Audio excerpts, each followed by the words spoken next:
다들 아시겠지만 단계적 일상 회복, 다음 주부터 이제 그렇게 이제 정부 시책에 의해서 시행돼서 우리 마음 가운데 이제 좀 설레임과 또 기대감들이 있죠.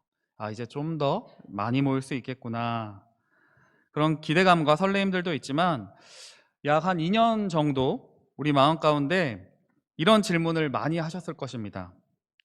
코로나 언제 끝납니까? 주님, 코로나 언제까지입니까? 언제 끝나겠습니까? 라고 이런 질문들 많이 하셨을 것입니다.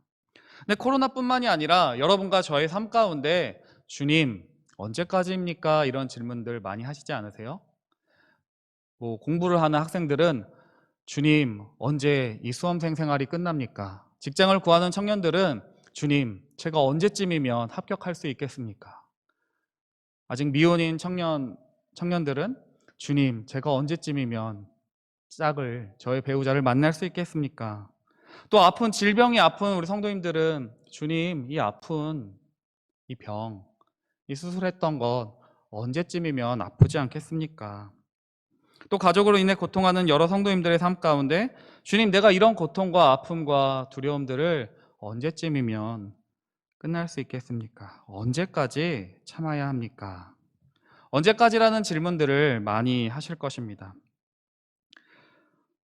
오늘 시편 13편의 저자인 이 다윗의 시로 알려져 있는데요. 다윗도 하나님 앞에서 탄식합니다. 1절 말씀 보시면 여호와여 어느 때까지니까.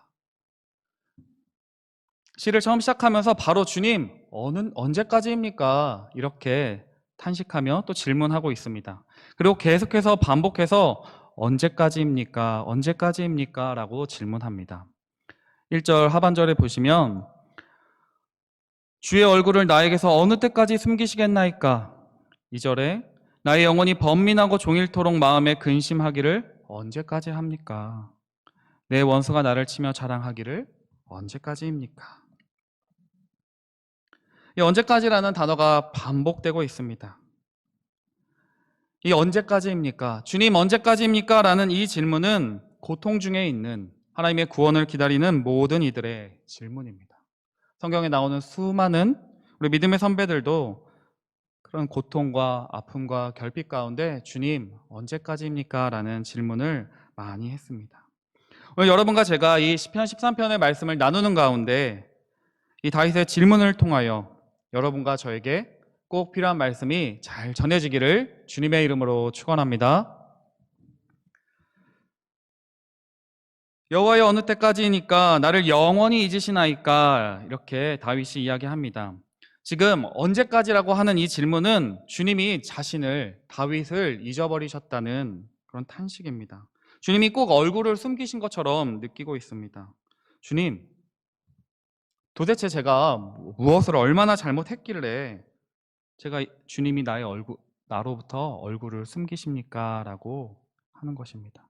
근데 잠깐, 우리 어린아이들한테 깍꿍놀이 하는 것처럼 잠깐 얼굴을 숨기는 것이 아니라 영원히 잊으시나이까? 지금 다윗은 하나님께서 자신을 영원히 잊으신 것처럼 느끼고 있습니다. 그러니 탄식할 수밖에 없습니다. 주님의 얼굴을 나에게서 어느 때까지 숨기시겠습니까? 이 시를 짓는 다윗의 마음, 다윗의 상황은 어떠했을지 한번 상상을 해보았습니다. 언제 이 시를 지었는지는 정확하게 알 수는 없지만 다윗의 인생을 생각해 보면 형들로부터 혼자 목동 생활을 하며 아버지에게도 인정받지 못했던, 그래서 언제쯤이면 나를 알아줄 사람이 생길까, 아버지가 나를 인정해 줄까 하면서 혼자 목동 생활을 했을 때도 있을 것 같고요. 아니면 사무엘에게서 기름 부음을 받았지만 여전히 사울에게 쫓기는 신세. 그래서 하나님이 나를 선택하신 것 같은데 사울 왕에게 계속해서 쫓기는 그런 인생 가운데 섰을 수도 있고, 또 왕이 돼서 여러 가지 또 제약과 어려움들로 쫓겨다니는 신세를 면치 못했을 때 주님 언제까지 주의 얼굴을 숨기시겠나이까 지었을 수도 있을 것 같습니다. 언제적이진 알 수 없지만 정해진 시간의 고통, 이것이 언제 끝날지 어떻게 해결될지를 알고 있다면 우리는 조금 더 견디기 쉬울 것입니다. 그러나 지금 다윗은 언제 이 고통이, 하나님이 자신을 얼굴을 가려버리시는 이 아픔이, 답답함이, 불안감이 언제 해결될지 알지 못합니다. 시편 11편 7절에 다윗이 이렇게 고백합니다. 여호와는 의로우사 의로운 일을 좋아하시나니 정직한 자는 그의 얼굴을 배우리이다. 여호와는 의로우시기 때문에 정직한 자는 그의 얼굴을 뵙는다고 이렇게 다윗이 고백합니다. 근데 지금 자신에게서 얼굴을 가리셨다는 이 말은, 주님, 제가 불의한 자입니까? 주님, 왜 저에게서 얼굴을 가리십니까? 당신이 함께 하신다는 그것이 저에게 얼마나 중요한지 주님이 잘 알고 계시지 않습니까? 근데 주님이 저와 함께 하고 계시지 않는다는 그 사실이 지금 저의 마음을 두렵게 합니다. 답답하게 합니다. 지금 나에게 있는 이 고통과 아픔과 두려움 가운데 마치 주님이 나에게 얼굴을 가리신 것처럼 느껴지고 내가 주님의 원수가 된 것처럼 느껴집니다. 나의 원수들이 나를 보면서 비웃습니다. 하나님이 어디 계시냐고, 하나님이 함께 하시냐고 나에게 비웃습니다. 그래서 지금 나의 영혼이 번민합니다. 2절 말씀 보시면 나의 영혼이 번민한다고 이야기합니다. 번민이라는 이 단어는 우리 딱 어떤 이미지가 떠오르세요? 번민이란 단어. 저는 생각이 많다, 이런 이미지가 막 떠오릅니다. 번민하다. 나의 영혼이 번민하답니다. 나의 영혼에 생각이 너무나 많이 듭니다. 어떤 생각이냐면 내가 계획했던 모든 일들이 허사로구나. 나의 계획이 모두 헛되었구나. 또 내가 왜 이런 고통을 당해야 하지? 내가 그렇게 잘못을 저질렀나? 내가 무슨 죄를 저질렀길래 하나님이 나에게 얼굴을 가리시고 나에게 이런 고통을 받아야 하는가?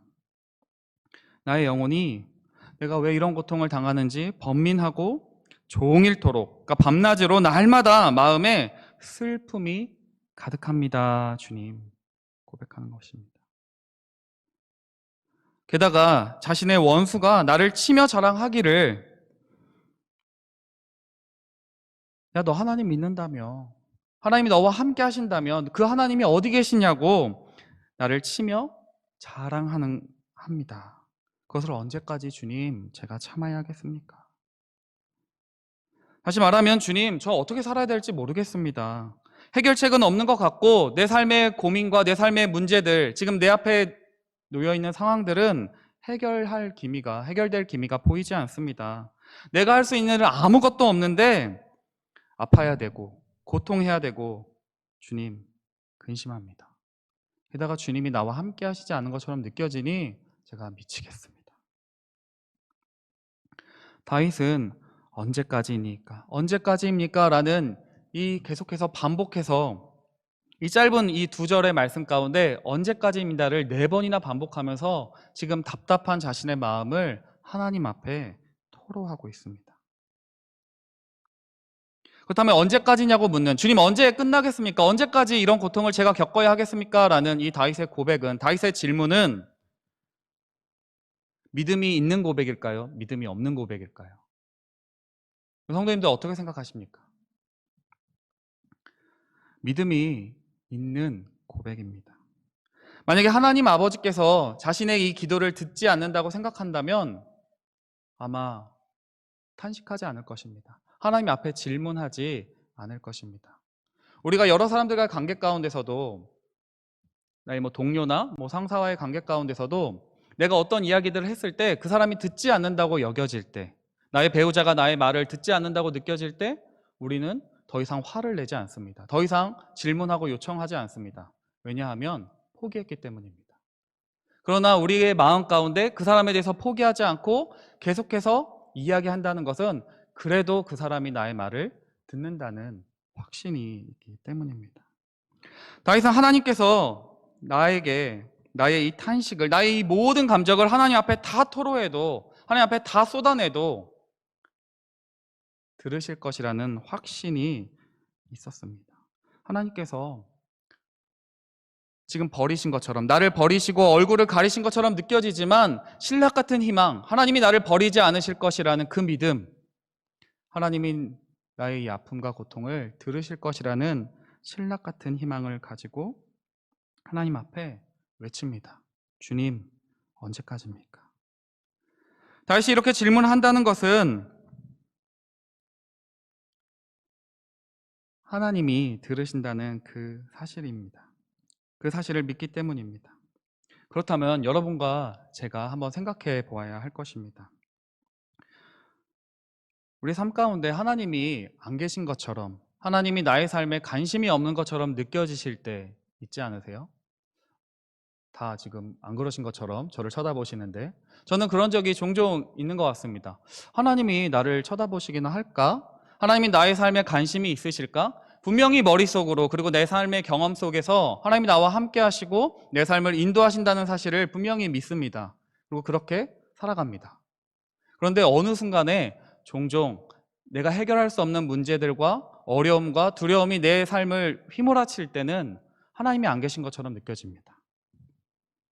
그런데 그렇게 하나님이 느껴지지 않을 때 여러분 기도하십니까?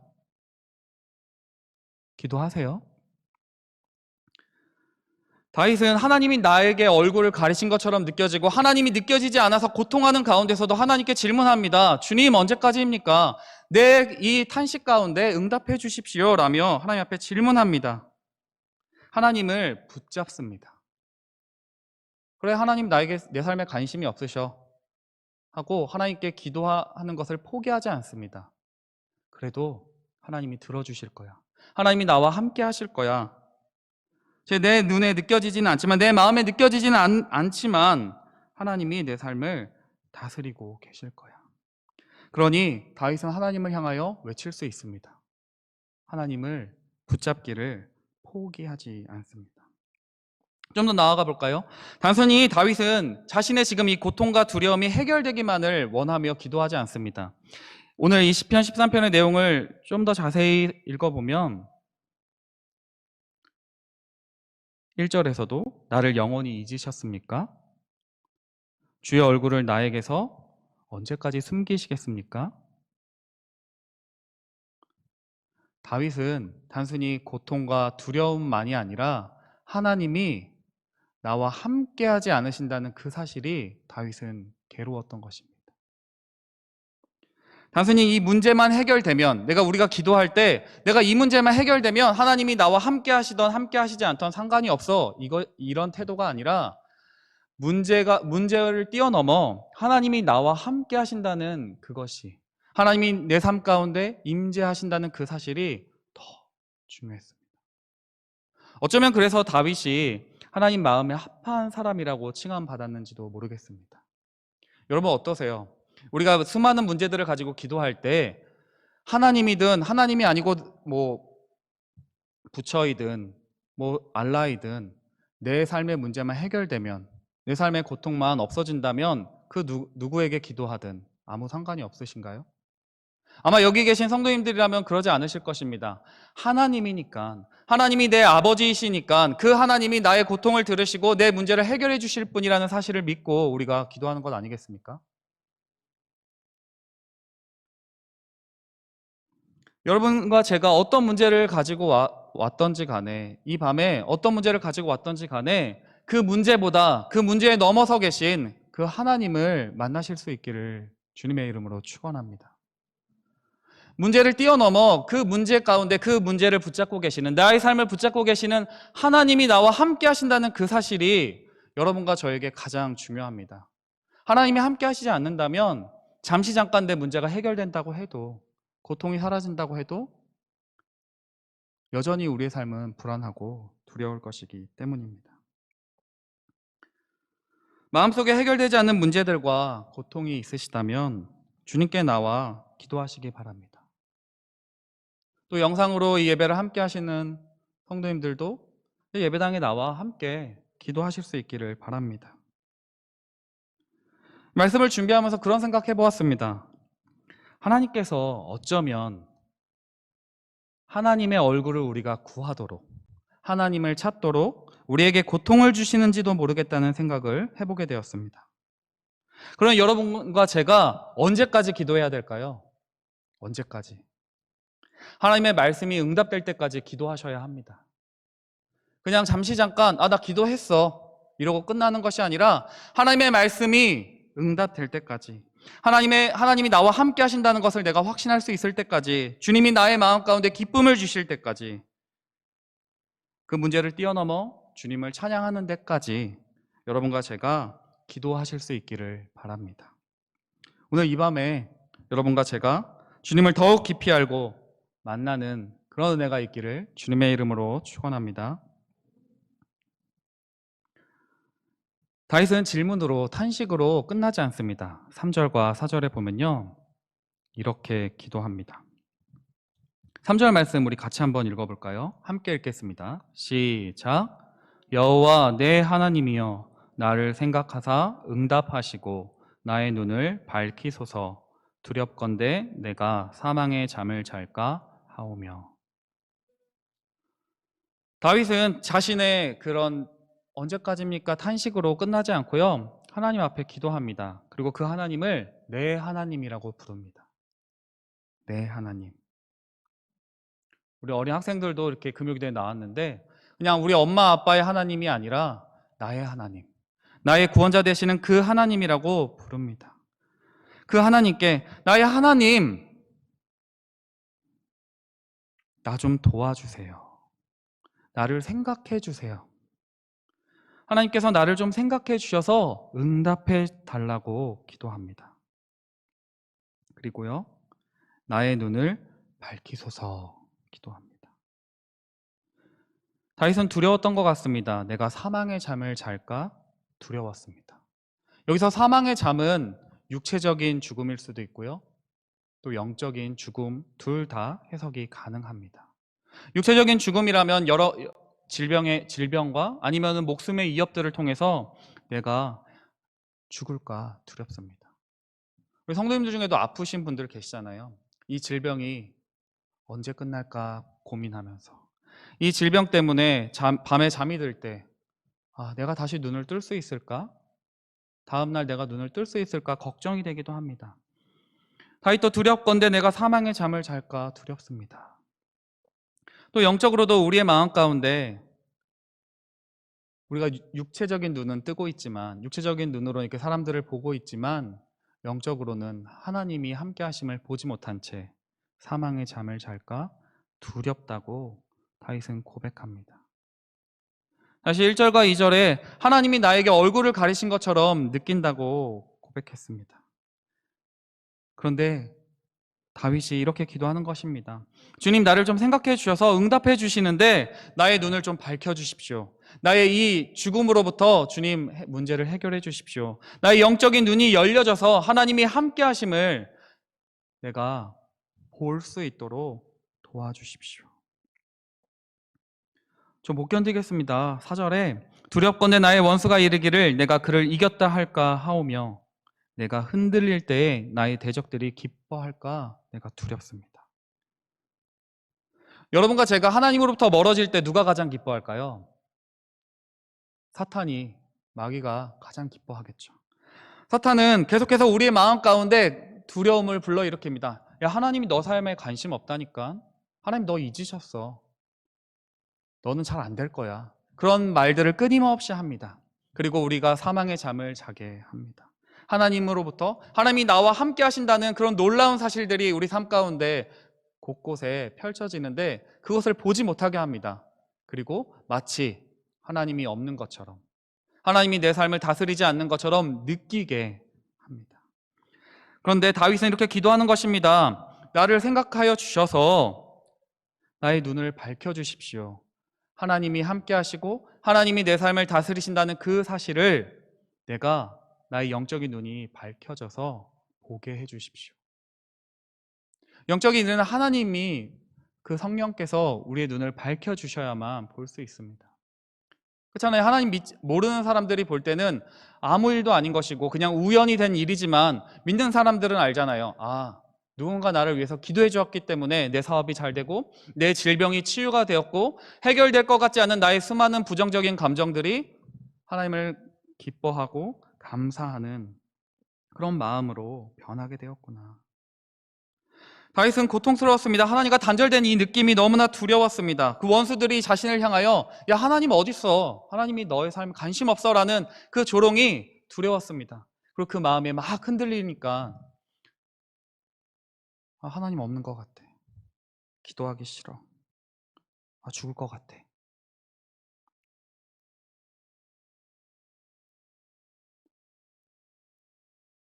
근데 다윗은 포기하지 않고 기도합니다. 주님 나의 눈을 밝혀주셔서 내 앞에 펼쳐진 환경과 상황이 아니라 그냥 내가 느껴지는 감정은 하나님이 없는 것처럼 느껴지지만 하나님이 나와 함께 하신 것을 보게 도와주십시오. 하나님 내 눈을 열어주십시오. 사랑하는 성도 여러분, 여러분과 저의 삶 가운데서도 하나님이 안 계신 것처럼 느껴질 때 기도할 수 있기를 바랍니다. 하나님 내 눈을 밝혀주십시오. 내 눈을 밝혀주셔서 하나님을 향한 이 믿음을 잃어버리지 않도록 도와주십시오. 하나님은 지금 내 삶에 함께 계시고 나의 손을 붙잡고 계시는데 나의 등 뒤에서 나를 날마다 도와주시는데 내 눈이 어두워져서 보지 못합니다. 나의 믿음이 흔들려서 하나님이 함께 계심을 부정할 때가 너무나 많습니다. 주님, 내 눈을 열어주셔서 하나님의 함께 하심을 보게 도와주십시오. 시편 119편 18절에 다윗이 이렇게 고백합니다. 내 눈을 열어서 주의 율법에서 놀라운 것을 보게 하소서. 나의 눈을 열어서 하나님의 말씀에서 놀라운 것을 보게 하여 주시고 하나님 내 눈을 열어서 이 상황을 이 문제를 다르게 볼 수 있도록 도와주십시오. 여러분과 제가 하나님을 날마다 바라볼 수 있기를 하나님께서 날마다 우리를 통하여 하실 일들을 기대하며 우리에게 행하시는 그 은혜를 보실 수 있는 은혜가 있기를 주님의 이름으로 축원합니다. 만약에 본문이 여기서 끝났다면 그냥 기도했구나. 그 다음은 어떻게 됐지? 궁금하겠죠. 그런데 반전이 있습니다. 갑자기 그렇게 기도했던 나 흔들려서 나의 대적들이 기뻐할까 두렵습니다 했던 이 다윗이 5절에 이렇게 고백합니다. 나는 오직 주의 사랑을 의지하였사오니. 영어 성경에 보면은 but, 그러나 나는 오직 주의 사랑을 의지하였사오니 나의 마음은 주의 구원을 기뻐하나이다 이렇게 고백합니다. 반전이 있습니다. 하나님 나 죽을 지경입니다. 하나님이 없는 것처럼 느껴집니다. 그러나 나는 주님의 사랑을 의지합니다. 아마도 하나님께서 다윗의 기도를 들어주시지 않을까 생각해 보았습니다.